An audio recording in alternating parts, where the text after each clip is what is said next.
आम गोटे क्वेश्चन आज सॉल्व करिवा A and B can do a piece of work in 45 days and 40 days respectively. They began to do the work together but A leaves after some days and then B completed the remaining work in 23 days. The number of days after which A left the work was. ताले पिला नाम केम ताको solve करिवा देखंतु तो ए गोटे काम के दिन ने करूची 45 days रे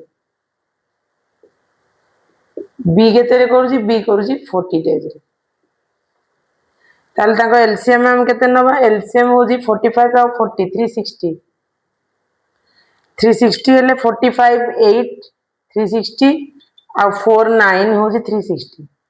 वर्तमान कोन कहल ताले एफिशिएंसी ताकर केते आसला ए रो एफिशिएंसी 8 बी रो एफिशिएंसी 9 एवं टोटल तार वर्क हे गला 360 यूनिट तो वर्तमान कहूजी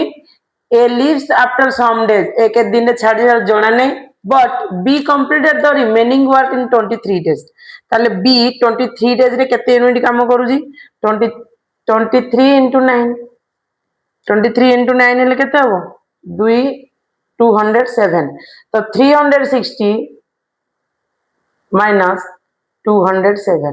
केते आसला 10 रु 7 गले 3 ये आसला 5 3 दे गले 1 और रहला 153 यूनिट काम तो 153 यूनिट की तामाने ए आ बी मिसी करछंती तापर ए पळी जी छाडी तो ए आ बी रो एफिशिएंसी केते 17 ताले 17 नुआ 153 9 दैट इज द आंसर